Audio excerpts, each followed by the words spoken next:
Comment migrer beaucoup d'utilisateurs, mais vraiment beaucoup. Hein. On parle de 6 chiffres là sur Identity Center. On parle de single sign-on dans cet épisode avec Engie. Le podcast AWS en français. Sébastien Stormac. Bonjour à tous, merci d'être présents dans le podcast AWS en français, d'écouter, que vous soyez sur la route, dans le jardin, en train de faire votre footing. On en parlait justement avant le début de cet enregistrement. Merci d'être fidèles tous les vendredis matins. On est présent dans toutes les bonnes applications de podcast, Spotify, Deezer, Apple, YouTube, Amazon et tous les autres. Et aujourd'hui, je n'ai pas un, mais deux invités pour parler d'identité, de single sign-on, de gouvernance, des sujets qui sont pas faciles à aborder juste avec la voix. Souvent, on a envie d'un petit dessin, un tableau blanc pour montrer comment ça marche. On va faire de notre mieux pour vous expliquer tout ça. À ma gauche, j'ai Tarek Sheikh, tu es AWS Cloud Architect chez Engie. Et pour nous expliquer les subtilités de tous ces services AWS, un de mes collègues Solution Architect, Walid Ben Abderrahman. Je disais, c'est difficile de prononcer ton nom, je suis désolé. Pour nous éclairer sur ces différents services. Merci messieurs d'être là. Je commence par ma question bateau habituelle, juste pour ceux qui ne connaissent pas Engie. On a 40% des auditeurs du podcast qui ne sont pas en France. Engie, c'est quoi? Engie est un groupe mondial de référence dans l'énergie, bas carbone et les services, avec presque 100 000 collaborateurs dans le monde entier, du Chili à l'Australie. Engie est présent donc dans plus de 31 pays. Engie est engagé dans la réduction des émissions de carbone et le développement des énergies renouvelables, telles que l'éolien, le solaire et l'hydraulique. L'entreprise propose également des services d'efficacité énergétique pour aider les clients à optimiser leur consommation d'énergie et réduire leurs coûts. Engie prévoit également d'atteindre la neutralité carbone d'ici 2045 en investissant dans des technologies propres et en développant des solutions énergétiques durables pour ses clients et partenaires. L'activité d'Engie couvre l'ensemble de la chaîne de valeur, de l'énergie, de la production à la distribution, en passant par les services énergétiques. L'entreprise est également impliquée dans des projets de recherche et développement pour promouvoir l'innovation dans le secteur de l'énergie. Et on a déjà parlé d'Engie 2 fois dans le podcast AWS en français. C'était l'épisode 203 en février 2024 avec Frédéric. On parlait de la migration d'Engie vers le cloud. Et l'épisode 211 en mars de la même année, l'année passée, on parlait de la migration du réseau. Comment Engie a mis son réseau, son WAN dans le cloud et ne voit finalement que les connexions sur les bureaux et les sites d'Engie que des connexions au réseau qui lui est dans le cloud. Tu l'as dit brièvement, vous avez commencé la migration sur le cloud et l'adoption du cloud il y a très longtemps. Comment on passe des premiers pas du cloud à vouloir embarquer 100 000 collaborateurs dans le système d'identité d'AWS? Très bonne question. C'est toute une histoire, effectivement. Je vais juste revenir sur un peu d'historique, même si c'est l'historique du cloud et AWS chez Engie. Donc, l'histoire du cloud chez Engie a commencé il y a plus d'une décennie. Donc, lancement officiel des premiers workloads en 2016. Avec la création d'une filiale dédiée à la digitalisation du groupe, qui est Engie Digital. Mais il y a un avant Engie Digital, donc une petite anecdote. Donc j'ai eu la chance de travailler chez une filiale d'Engie de l'époque, qui s'appelle Ecometering, et qui est l'ancêtre d'Engie Digital. Et j'ai eu la chance, lorsque j'étais chez Ecometering, de commencer ma journée dans AWS. Et avoir entre les mains le premier compte AWS de Engie. D'accord. Ouvrir un compte AWS à l'échelle d'Engie, ça doit être amusant. Alors, first name, last name, adresse email, numéro de carte de crédit, on met quoi à ce moment? Exactement, c'était tout ça. C'était fin 2014, 2015, début 2015. Et j'ai effectué, si mes souvenirs sont bons, le premier move to cloud d'une application de Smart Energy avec une architecture classique de l'époque, composée de 2 serveurs Tomcat et une base de données Oracle d'1 Tera. Cela Oh là là, ça fait des vieux souvenirs. Ça, on met un Ex- load balancer, deux EC2 avec Exactement, Tomcat c'est ça. et puis une base de Cela données peut paraître derrière. ridicule Ouais. aujourd'hui, Mhm. mais à l'époque, c'était un grand Non, pas non, dans le non, cloud pas pour du nous. tout. Résultat, purement économique, on a divisé par 3 le coût d'hébergement de l'application, y compris le Mhm. coût de notre, y compris, donc ce coût-là inclut le coût de notre partenaire de l'époque, donc qui était Claranet. Et on a pu faire évoluer Mhm. l'application de manière agile et rapide. C'était donc les premiers contacts avec les services Core d'AWS, EC2, RDS, S3, CloudFormation, les load balancers OLB et bien sûr l'IAM. Je me souviens qu'on a récupéré un dump de la base de données Oracle sur un serveur on-prem et on a créé un script pour se transférer directement le dump sur RDS. Bien sûr, on a fait les ouvertures de ports nécessaires dans les security groups et on a pu faire le restore de la base de données Oracle dans RDS. C'était euh, C'était un grand pas à l'époque en tout cas. Un petit pas pour l'homme, un grand pas pour pour NJ. C'est super intéressant ce genre d'anecdote de voir comment même des grands groupes commencent par des tout petits pas. Tout le monde commence par des tout petits pas, ouvrir un compte et déployer sa première EC2. On va accélérer un peu pour arriver aujourd'hui à la situation avec, comme tu l'as dit, c'est un groupe de plus de 100 000 utilisateurs et vous avez décidé d'embarquer ces 100 000 utilisateurs dans le système d'identité d'AWS. On parle de quel genre d'accès? Parce que tous les employés NJ n'ont pas nécessairement accès à Tout à AWS, à fait. l'infrastructure. Tout à fait. La population est ségrégée dans plusieurs groupes. Celui qui accède généralement à AWS, c'est ce qu'on appelle un groupe admin. Nous, on utilise Mhm. un identity provider qui est Okta.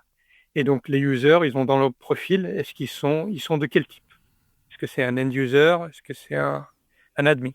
Et en général, c'est les admins ils sont aux alentours, ils sont quelques milliers quand même, les admins chez NJ, qui peuvent, Oui, qui j'imagine, à la peuvent taille accéder d'NJ, ouais. Mhm. au compte AWS. Mais je pense qu'on reviendra plus tard, c'est réparti, mais on voulait aussi démocratiser donc l'accès à la data au sein d'NJ, donc donner accès à un certain nombre de services tels que Grafana, S3, etc., à des utilisateurs non initiés, c'est-à-dire ceux qui n'ont pas connaissance d'AWS. Au fait, on n'en a pas besoin. Et donc, mais je pense qu'on va parler peut-être Oui, après. au fait, c'est ça le challenge, parce que dans ma question, j'assumais c'est uniquement les gens qui ont besoin d'accéder à la console pour faire court. Je dis console, mais ça peut être Ouais, Terraform, etc. Qui doivent déployer de l'infrastructure ou manager de l'infrastructure, qui ont besoin d'une identité dans AWS. Mais ce que tu expliques, c'est au fait non, tous les utilisateurs qui ont besoin d'accès à la data, ils doivent accéder à la data. Et donc, comme elle se trouve sur S3 la plupart du temps ou d'autres systèmes Redshift et autres, il faut qu'ils aient une identité au sein ouais. d'AWS aussi. Mais tu as dit un truc intéressant, j'utilisais Okta comme système d'identité, donc les 100 000 identités. Je suppose qu'on devient employé NJ, on a une entrée qui est créée dans Okta, il y a des groupes, etc. Comment est-ce qu'on amène ces 100 000 identités sur AWS? D'accord. Un peu d'histoire de cette intégration-là, un peu d'histoire parce qu'il y Oui, a bien tout sûr. un commencement. Mhm. Euh, donc, l'organisation NJ contient. Donc, on a fait l'intégration avec. Bon, l'organisation principale d'NJ, c'est à peu près 700 comptes AWS. D'accord? C'est assez grand. AWS. 700 comptes Oui. Et AWS, donc, ok. on a fait une intégration avec Okta depuis 2016, qui fonctionnait pas mal, mais qui a atteint ses limites. Donc, fallait un user IAM configuré pour permettre à Okta de venir sur un compte dédié à l'IAM. Et ensuite, ce compte-là va aller toutes les heures via un assume role dans d'autres comptes pour voir s'il y a un rôle avec une nomenclature bien particulière qui a été créée, etc., etc. Donc ça n'était pas scalable.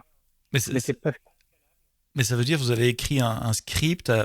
à l'origine, on parle pas de la situation actuelle, mais un espèce de script qui pompe les données d'Octa et qui va les répliquer ou les synchroniser manuellement dans les C'était différents comptes plutôt dans le AWS sens inverse.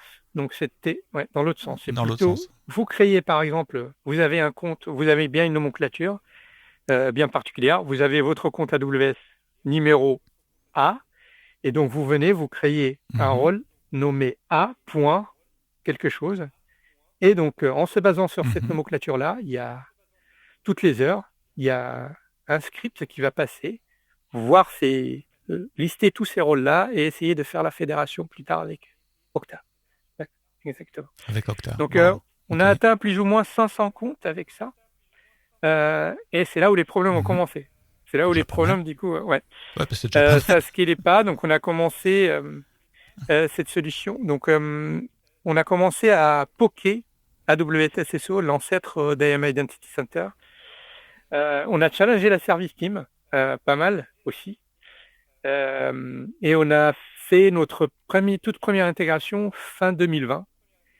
C'était compliqué, novateur, mais on a réussi et on a créé un modèle de délégation au travers d'un portail interne connecté à Okta qui permet aux owners de chaque compte AWS d'être libres de faire la gestion des accès à leur compte de manière simple et rapide. Cette implémentation nous a valu félicitations de la service team AWS Identity Center et de l'époque. Et nous avons pu faire un récit de cette aventure lors de l'AWS Summit à Paris en 2022. Alors, attends. On va revenir sur ce portal dans une seconde, mais tu as dit que tu utilises un service qui s'appelle IAM Identity Center. Alors, je me retourne vers mon expert AWS, Walid. C'est quoi IAM Identity Center? IAM Identity Center, c'est quoi? C'est vrai que c'est important de le situer, et c'est important de le situer dans ce contexte-là, et c'est intéressant de voir l'historique qui est fait ici. Alors, IAM Identity Center, on l'appelait anciennement, pour ceux qui connaissent pas, AWS SSO, un Single Sign-On. Okay.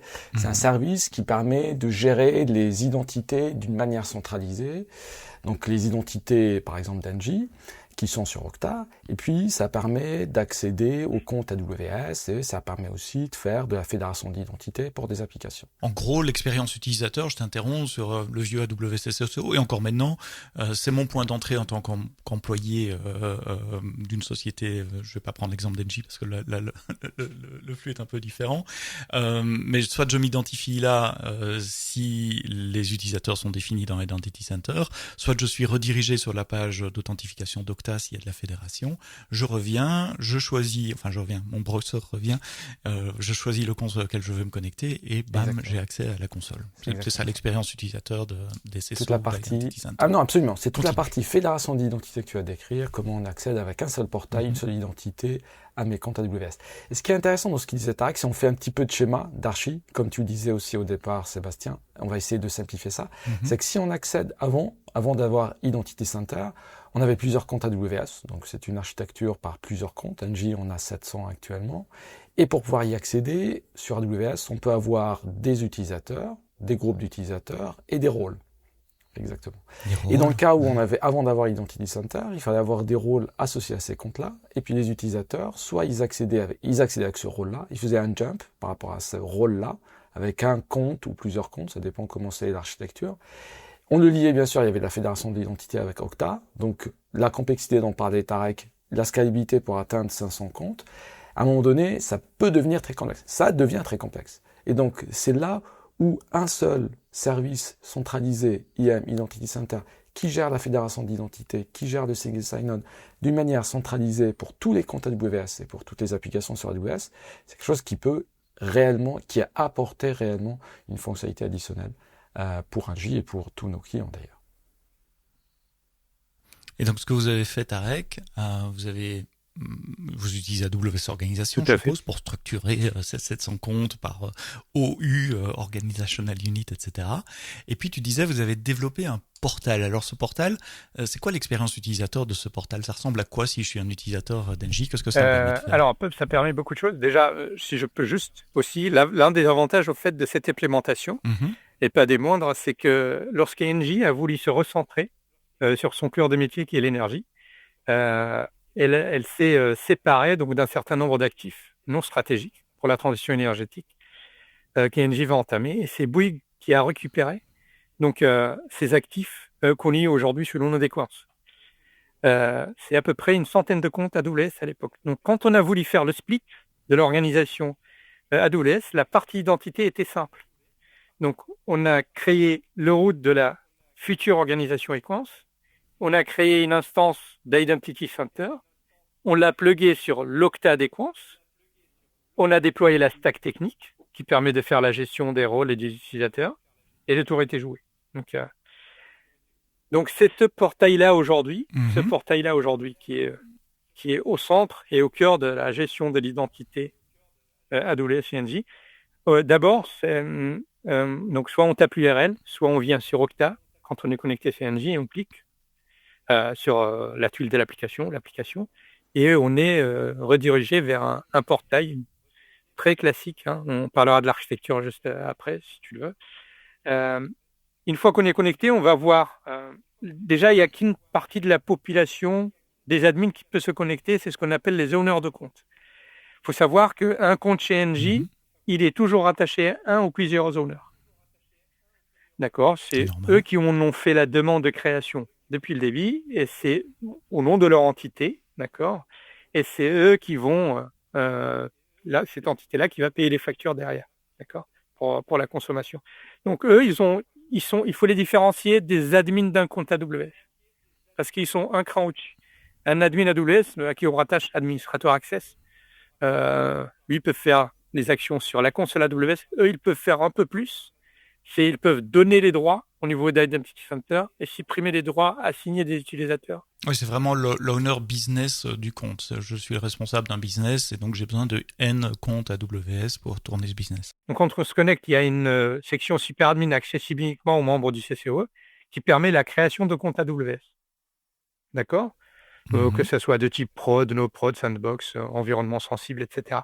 Il y a une section pour les owners de compte. Okay. Chaque compte AWS, comme je l'ai dit, a un ou plusieurs owners. D'accord ? Et la notion d'owner, on l'a déjà dit. Et donc, un owner d'un compte, donc, dans cette interface-là, va voir la liste de ses comptes auxquels il a accès, auxquels il est owner, et il va pouvoir gérer tout le cycle de vie du compte. C'est-à-dire qu'il peut créer des rôles, assigner des utilisateurs à ces rôles, renommer le compte. Non, ça peut paraître trivial pour certains, mais renommer un compte chez NJ, les comptes, ils viennent dans une certaine configuration et c'est bloqué par une SCP. Donc, même si c'était un alias, est bloqué. Donc, pour garder une certaine nomenclature, d'accord ? Il peut également supprimer le compte AWS, donc demander la suppression après d'un compte AWS. Il y a une section FinOps dans laquelle on va, l'owner de compte peut voir donc la vraie consommation du compte AWS basée sur les cures, d'accord ? Et le portail, ce portail-là est donc une composante clé de la gouvernance décentralisée des comptes AWS CNJ. Et donc ce portail est mis à disposition de certains des employés d'Engie. Ce que je trouve intéressant dans le modèle que tu décris, c'est un vrai modèle de délégation où les owners de compte peuvent gérer les droits, les utilisateurs, les permissions au niveau de leur compte, et la structure globale qui supervise tout ça, je suppose, c'est le Cloud Center of Excellence, ou c'est proche, c'est exactement proche ça, de c'est ça. Le CCO qui est à l'initiative et qui gère ce portail. Et comment vous faites pour éviter qu'un owner de compte détache son compte de l'organisation ou fasse des choses qui sont interdites? Je pense à démarrer des grosses instances C2, plein de GPU qui coûtent très très cher et dont on n'a pas besoin. Alors, il faut séparer deux choses dans ce que tu viens de dire. La première, comment empêcher un compte de quitter l'organisation, tout simplement via une SCP. Elle est positionnée et elle sait partie. Donc, elle est rattachée aux routes de l'organisation, d'accord ? Et elle, en anglais, elle prevent, elle empêche un compte de quitter l'organisation, d'accord ? Alors, Walid, une SCP, c'est quoi ? Alors, SCP, Service Control Policy, c'est une politique de contrôle de service qu'on attache qu'on trouve dans AWS Organisation.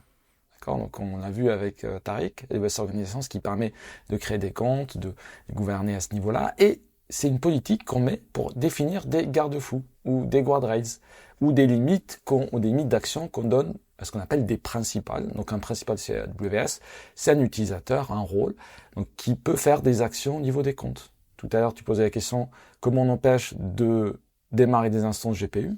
Justement, au niveau des guardrails, au niveau de ces SCP-là, on peut définir ce type de politiques qui sont appliquées au niveau de toute l'organisation, par exemple, au niveau d'une seule, ce qu'on appelle une organizational unit, une unité organisationnelle, donc on va avoir une sorte d'arbre qui est défini, ou même au niveau d'un compte seulement. Et donc à ce niveau-là, on va créer des politiques qu'on va appliquer au niveau de toute l'organisation, au niveau d'une entité ou au niveau d'un compte. Voilà.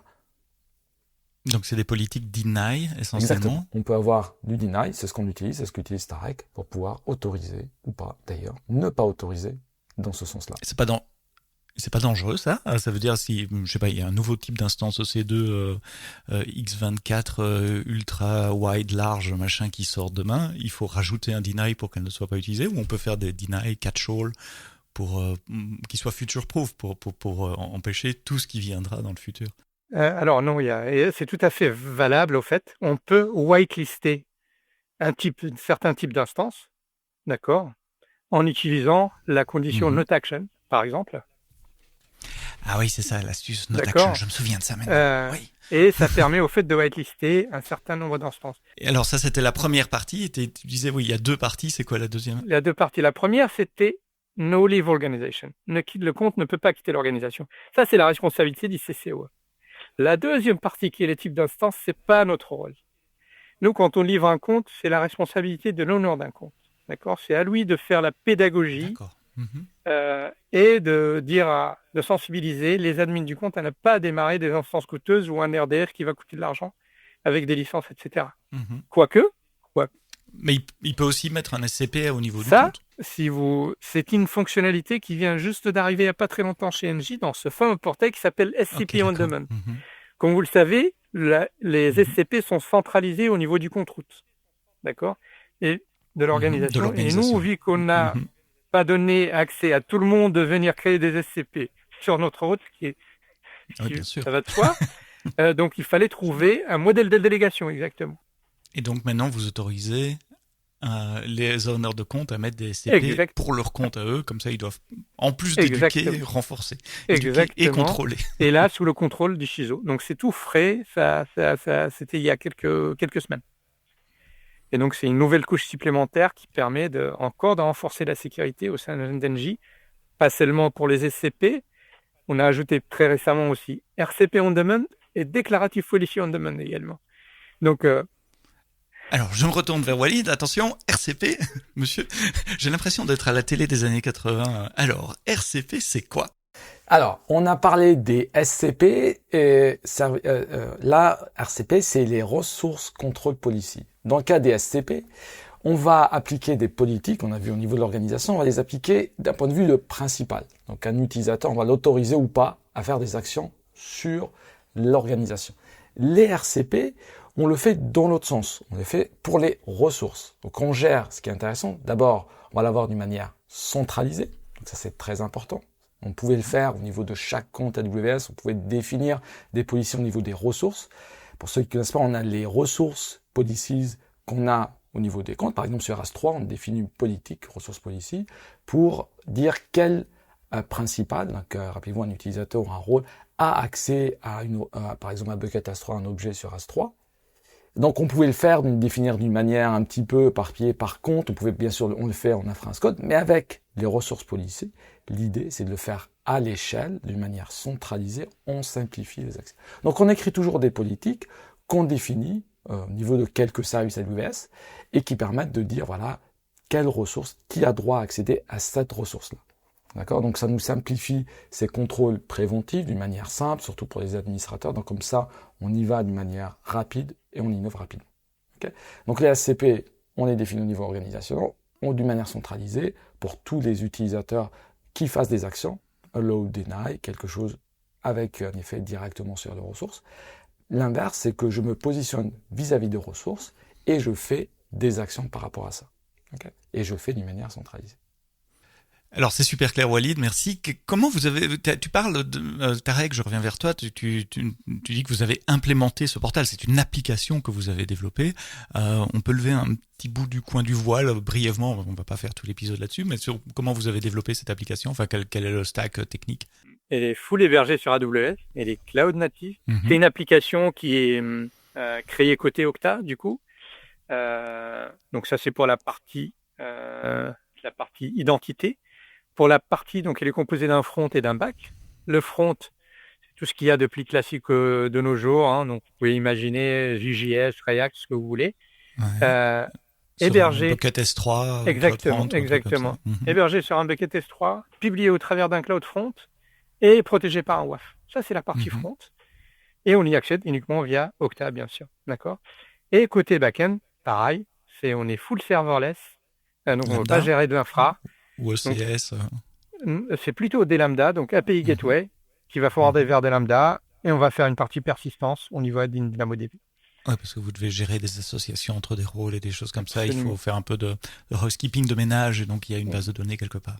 Exactement. Sur DynamoDB, ça c'est intéressant. Ça. Sur DynamoDB, parce qu'au fait, sur le portail, quand vous voulez lister vos rôles, vous vous souvenez, l'API Gateway, elle a un timeout de 30 secondes. Donc, il faut répondre très rapidement. Sinon, on devrait passer par de l'asynchrone. Donc, c'est pour cela qu'on a choisi donc, DynamoDB. Donc, on a un inventaire de ce qui existe dans Identity Center. Et pour toute la partie, lecture, on passe par DynamoDB pour être performant et rapide. Donc ça lève un peu le voile sur le stack technique pour l'implémentation de cette application. J'essaie de résumer ce qu'on a dit depuis le début. NJ, 700 comptes organisés dans AWS Organisation, donc par des branches business, une structure d'arbre comme tu as expliqué Walid, avec des houilles, etc. L'identité des employés qui est définie dans Okta et un système de portal développé interne, une application qui permet aux owners de chaque compte ou groupe de comptes de gérer les droits sur ces comptes-là. Il me reste quand même une grosse question. Il y a un point qui me taraude, c'est comment vous synchronisez votre Okta, qui a 100 000 utilisateurs, ça c'est facile, mais qui a aussi, je suppose, des rôles, des groupes, etc., avec Identity Center. Comment il sait qui est quoi et doit aller où? Ça passe au travers donc la communication entre Okta et qui est configurée entre Okta et Identity Center par un protocole qui s'appelle Scheme. Qui est divisé, donc c'est un protocole qui est décrit dans 3 RFC, etc. Clair, quoi. Le truc facile à lire. Exactement. Scheme, un de vous deux connaît, je n'ai pas préparé l'acronyme, c'est Schema Configuration System for Cross-Domain Identity Management. Et donc ça, c'est pas spécifique à Okta ou à Identity Center. Hein. On parle d'un protocole de l'industrie pour synchroniser des répertoires d'identité. Exactement. Exactement, okay. C'est ça. Donc, c'est un standard fait avec 3 RFC, etc. Et donc, c'est ce protocole-là qui va permettre donc de synchroniser le référentiel, de synchroniser les utilisateurs. Non, ça, c'est la première implémentation qu'on a faite. Donc, synchroniser les utilisateurs et les groupes parce que avec AWS Identity Center. On a dans AWS Identity Center, les permissions sont données au travers de ce qu'on appelle des permission sets. C'est eux qui vont contenir les policies et ils doivent être associés à la fois à un groupe ou un utilisateur ou plusieurs, ok, et un compte. C'est ça qui donne les permissions en fait au final. Et donc on avait nous dans cette première implémentation les groupes côté Okta, les utilisateurs bien sûr côté Okta et tous ces objets-là passaient par Scheme. Ça, c'est beaucoup. On a quelques milliers de groupes et plus de 100 000 utilisateurs. D'accord. Et du coup, c'est là où on s'aperçoit aussi qu'au tout début, on s'aperçoit avec le temps que les problèmes vont arriver parce que l'interprétation entre Okta et AWS, ou les majors, ceux qui font de l'implémentation de l'identité, l'interprétation de ces RFC n'est pas toujours en accord entre eux, si j'ose dire. Ouais, donc, c'est comme tous les standards. En lisant des RFC, il y a des portes à certains moments d'interprétation. Il suffit que 2 vendeurs interprètent un champ un peu différemment et paf, ça marche pas. Tu peux donner des exemples concrets de choses qui marchaient pas dans l'intégration via SCIM? Par exemple, un certain nombre d'attributs, par exemple, d'un utilisateur, qui sont mandatory côté AWS, et ce n'est pas le cas au fait côté, ils ne sont pas envoyés par Okta. Par Okta. Oui. Et ça peut arriver aussi qu'on initialise donc un profil, donc un utilisateur est envoyé via Scheme, reçu par Identity Center au début, mais après les updates ne marchent plus sur cet utilisateur-là, parce que il y a juste certains... pour un. Donc tous les updates fonctionnent sauf pour un utilisateur spécifique. Exact, parce que parce que dans son profil il a un attribut qui n'est pas attendu côté Identity Center. Et comment est-ce qu'on débug ça? Alors, comment il faut attendre que l'utilisateur téléphone au support pour dire j'ai pas accès à ça. Ouais, c'est là le pain point. C'est là le pain point de cette implémentation, c'est que côté Okta, on va voir un pauvre 400, d'accord. dans les logs. HTTP 400, une erreur. Ouais. C'est ça. Donc, et avec très peu d'informations. Donc, la requête n'a pas pu passer, c'est tout. Et côté AWS, rien. Rien. Ça, c'est facile donc, pour débugger. Voilà. Donc, c'est ça. Alors qu'il y a d'autres événements, donc, dont on n'avait pas parlé, qui passent par CloudTrade et qui sont très importantes pour notre implémentation. Et du coup, mais je peux revenir juste après pour finir sur ça. Du coup, on a organisé quelques points entre nous, AWS et Okta. Et Okta par le passé. Et maintenant, AWS, pour essayer de débugger, maintenant, AWS discute. Enfin, Okta est un partenaire AWS et ils discutent directement entre eux. Et on a fait, entre-temps, évoluer vers notre portail et notre implémentation vers une version V2. Juste par curiosité, ça marche comment SIM, comment on synchronise deux répertoires d'identité? Je me lance Tarek et tu me complètes parce que je pense que tu as plus de hands-on sur le sujet et ça c'est intéressant. En fait, il y a une API REST qui est lancée qui permet de la gestion des utilisateurs des groupes, qui est lancée par AWS par exemple pour récupérer les identités directement sur AWS. Il y a des formats standards et des formats JSON qui sont là, standardisés avec tous les attributs qui sont remontés et qui permettent de les faire. Puis on a des opérations comme les API, enfin les CRUD, qui sont assez simples, le create, read, update, delete. Donc tu as un utilisateur qui est là, on va le créer, on va l'updater, on va le déliter. Donc de cette manière-là, on peut synchroniser les comptes entre Okta et AWS. Et donc quand quelque chose change sur Okta, Okta appelle une API sur Identity Center pour dire voilà ce qui s'est passé, create, update, delete. Globalement, c'est ça. Exactement. Okay. On fait oui de la tête, mais exactement ça. C'est exactement ça. Et le token qui permet cette communication est généré côté AWS SSO et configuré côté Okta. Dans l'application qui existe côté Okta, dédiée à AWS Identity Center. Oui, parce qu'évidemment, l'authentification de cette API REST est cruciale. On parle de votre système d'identité. Si quelqu'un d'autre peut aller changer un attribut d'identité ou créer une identité, c'est un risque majeur de sécurité. Exactement. Et le scheme, l'un des avantages, c'est que ça renforce aussi la sécurité. Parce que du coup, quelque part, si on crée des utilisateurs de manière statique, par exemple sur IAM Identity Center, ce qui est possible, il faudra les supprimer si un jour ils quittent l'entreprise. Donc, la scheme, on a cette synchronisation en temps réel. Ça permet de renforcer c'est une de source manière organisée. Unique. Exactement. On a un référentiel qui est Okta, l'identité provider, qui va pouvoir pousser ces identités, les supprimer. On enlève ces erreurs humaines, de savoir ce qu'on fait, on le fait pas, ça a été fait, ça n'a pas été fait. Donc on fait d'une manière centralisée et on envoie tout ça et on simplifie tout le process de gestion des identités avec un identité provider d'un côté qui est Okta, puis un prestataire de service qui est AWS, SSO ici, ou Identity Center, qui permet d'avoir ces identités légères. Entre 2000 et 2010, je travaillais pour des vendeurs matériels et logiciels qui offraient des logiciels d'identité, des LDAP et des choses comme ça. Et c'était déjà le cauchemar à l'époque, la synchronisation des identités entre un LDAP et un Active Directory, par exemple. Et je suis étonné de voir qu'en 2025, on n'a pas progressé. C'est toujours difficile de synchroniser des identités. T'as dit que l'implémentation SIM et la synchro entre Okta et Identity Center s'est améliorée avec le temps, grâce à votre feedback notamment, ce qui vous a amené à faire un portal V2. Qu'est-ce qu'il y a eu de nouveau dans le portal V2 ? Alors, on a fait évoluer notre portal pour se prémunir des problèmes scheme, ou en tout cas les diminuer. Du coup, au lieu de créer les groupes côté Okta, maintenant on les a créés côté Identity Center. Ce qui nous permet d'être... Et du coup, on ne synchronise plus que des utilisateurs. Donc, il y a les plus de 100 000 utilisateurs qui sont synchronisés. Et on a des groupes qui sont côté Identity Center, donc plus de synchronisation de groupes et de groupes membership.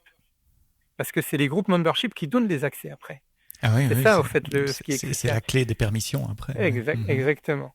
Et du coup, ça nous évite aussi, ça nous permet d'enlever une composante importante dans notre implémentation qui était CloudTrail. Parce qu'au fait, le passage de Okta à Identity Center, certains événements passent par CloudTrail. Et c'est là où nous, on les intercepte. Et ça nous permet, au fait, d'alimenter à la fois notre DynamoDB, créer les permission sets, faire les associations, des assignments entre un compte et une permission set. Donc, c'était une architecture event-driven. Attends, laisse-moi t'interrompre là, parce que je veux être certain d'avoir bien compris, que nos auditeurs comprennent bien aussi. quand il y a un nouvel utilisateur, un nouveau groupe ou quoi sur Okta, il faut évidemment que ça soit répliqué dans Identity Center. C'est SIEM qui s'occupe de ça. Mais une fois qu'une identité arrive ou est mise à jour sur Identity Center, vous avez besoin de faire d'autres tâches après, assigner un bon groupe par exemple, il y a un peu de cuisine interne et il n'y a pas d'API pour ça. Donc la manière dont vous l'avez implémenté, c'est d'aller espionner les logs CloudTrail pour détecter des événements sur CloudTrail. C'est pas vraiment fait pour ça au début, mais c'est une bonne source d'information pour déclencher des traitements de post-processing, des traitements ou des traitements après que l'événement soit arrivé. J'ai bien compris, c'est ça que c'est en train d'expliquer? C'est exactement ça. Par exemple, on ajoute un utilisateur à un groupe, côté Okta. Mhm. D'accord? Cette information est propagée via Scheme dans Identity Center. L'événement, il est dans CloudTrail. Il est tracé par CloudTrail, ouais. On intercepte, nous, cet événement-là, d'accord? Via des event rules qu'on a, d'accord, dans Event Bridge. Et il y a une lambda qui va être déclenchée pour aller mettre à jour le référentiel côté DynamoDB, par exemple. Pour le portal. Pour le portail. Donc, au lieu de venir toutes les heures scanner Identity Center pour dire ce groupe-là, il a tel membership, je vais aller les mettre à jour ma table DynamoDB de référentiel. Là, il n'y a plus besoin. Tout est event-driven. Donc, oui, ça évite de devoir faire du polling sur Identity Center pour savoir ce qui s'est passé et d'updater votre référentiel. En fait, vous avez deux niveaux de synchronisation. Il y a Okta vers Identity Center et il y a Identity Center vers votre portal que vous devez garder. Et là, vous avez utilisé CloudTrail.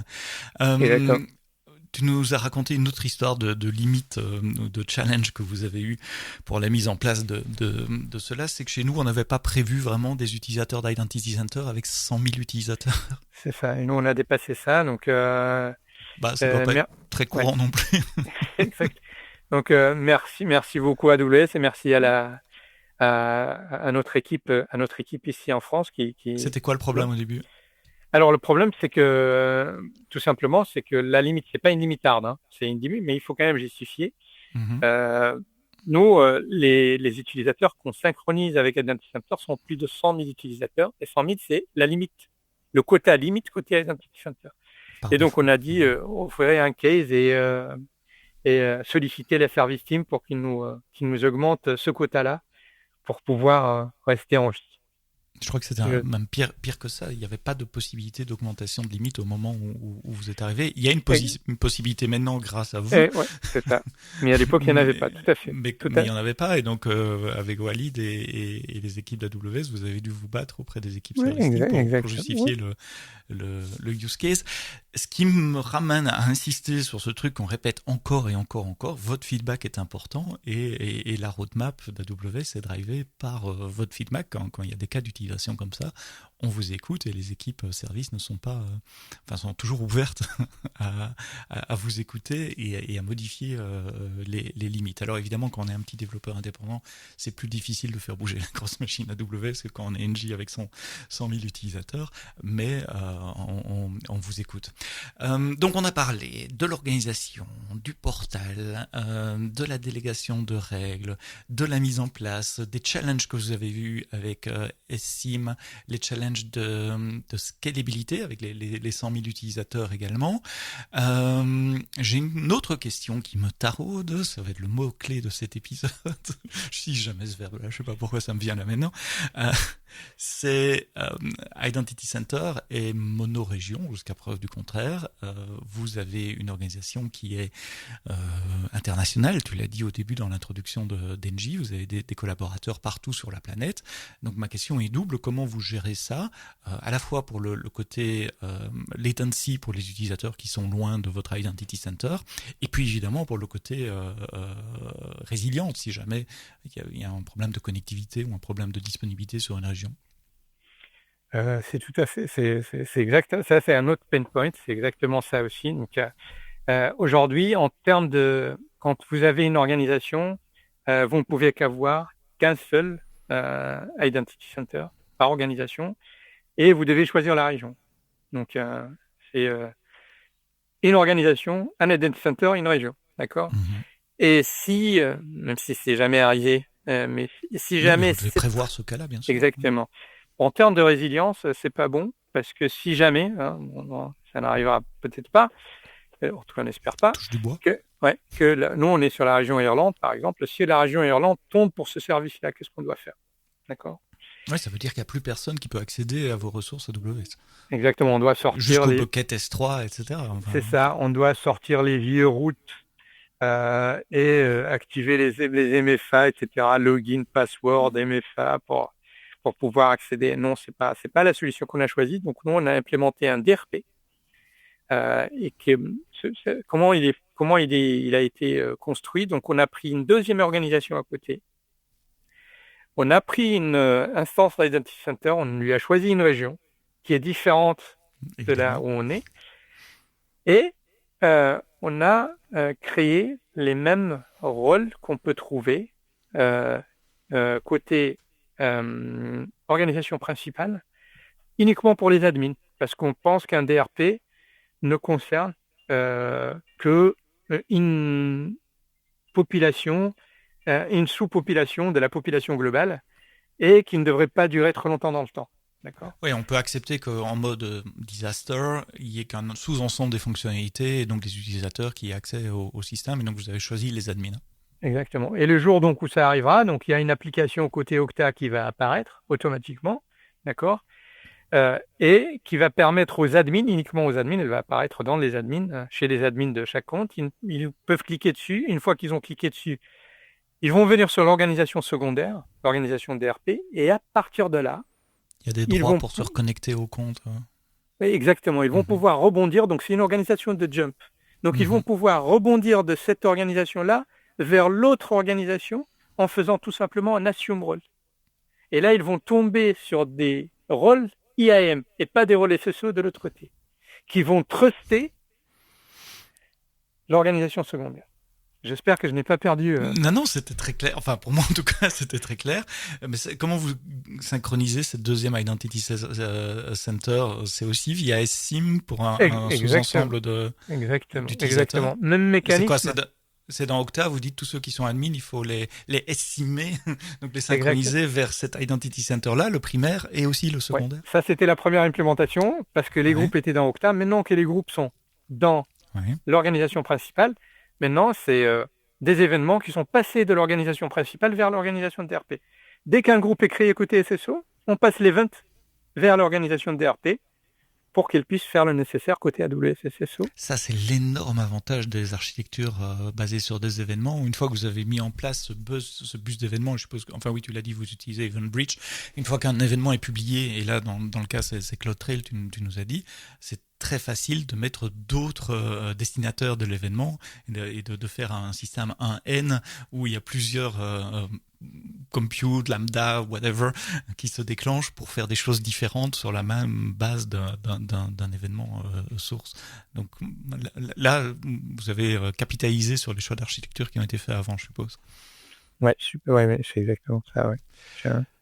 Bien, je regarde un œil, un œil sur l'horloge également. Vers quoi vous allez? Vous y êtes maintenant. J'ai l'habitude de dire, ça y est, on est dedans, l'eau est bonne. What's next?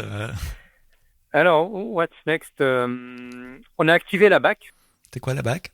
Attribute Based Access Control. Donc l'idée, c'est de pouvoir donner des autorisations aux utilisateurs sur la base d'attributs qu'ils ont. Par exemple, un attribut, c'est je fais partie, par exemple, de groupe finance, je fais partie d'un groupe HR, etc., ressources humaines. Et donc, quelque part, j'hérite des droits de mon groupe qui sont faits d'une manière dynamique avec Identity Center ou avec IAM, qui permet de faire un matching entre les attributs.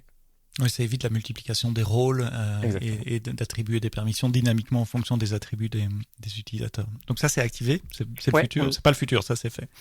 Ça c'est fait, on l'a activé justement pour permettre la transmission lors de la connexion d'un certain nombre d'attributs de Okta vers Identity Center, notamment par exemple un user type. Est-ce qu'il est admin ou pas?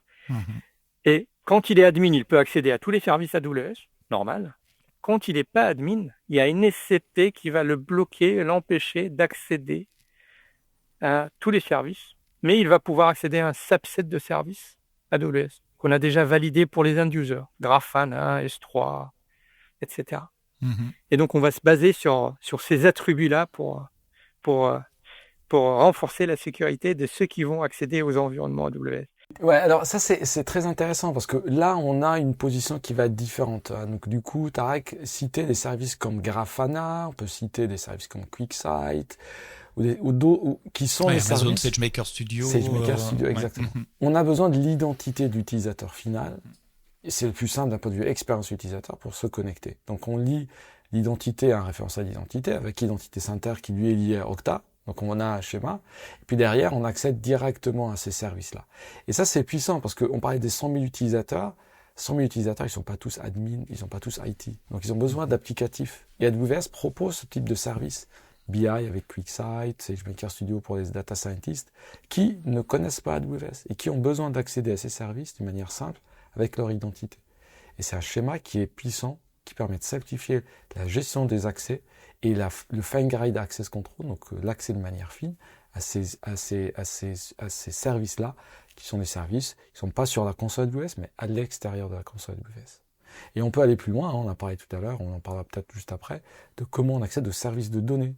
Pareil, donc des données qui sont stockées sur AWS, typiquement S3, ou même les services autour de l'analytique, Redshift, Athena et autres, dans lesquels on veut accéder, mais d'une manière simplifiée, en propageant l'identité de l'utilisateur.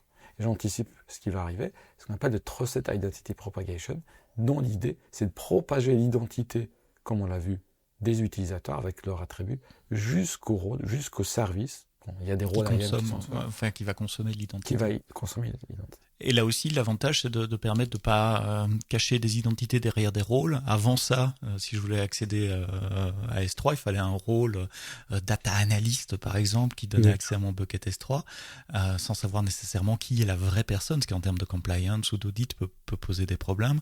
Tandis qu'avec Trusted Identity Propagation que tu décris, Walid, c'est la vraie identité, c'est Seb qui accède à S3 et qu'on va voir dans les logs et pas le rôle data analyst. Le futur, en ce moment, pour nous, côté identité, c'est de regarder PIP, Trusted Identity Propagation, que Walid vient d'expliquer. On va essayer de renforcer aussi, avec des recettes de cuisine, les SCP, les RCP, les Declarative Policy. Donc, on a un guide collaboratif interne qui nous permet à toutes les entités de venir collaborer et de venir avec leurs SCP, RCP, Declarative Policy, comme ça tout le monde peut capitaliser et tout le monde peut les utiliser quand ils en auront besoin. Donc voilà. Et donc la démocratisation de l'accès à la donnée. L'avenir est prometteur, donc, et nous sommes impatient de continuer à innover, à améliorer notre gouvernance cloud chain. C'est un voyage passionnant dans le monde de l'identité et ces problèmes de synchronisation d'identité à super grande échelle. On parle de plus de 100 000 utilisateurs entre Okta, entre Identity Center, comment structurer les comptes AWS, comment limiter les permissions aussi grâce au SCP ou au RCP, ce qui nous amène aussi au futur dont on vient de parler avec Trusted Identity Propagation, un voyage au sein de l'identité cloud, les identités cloud dans le groupe Engie. Merci Tarek. Tarek Sheikh, tu es AWS Cloud Architect chez Engie. Merci pour tes explications très claires. Merci Walid Ben Abderrahman SA chez AWS. Merci également pour tes explications super claires. Merci à vous d'avoir écouté le podcast AWS en français jusqu'au bout. Rendez-vous vendredi prochain pour un nouvel épisode. Mais d'ici là, quoi que vous codiez, codez-le bien.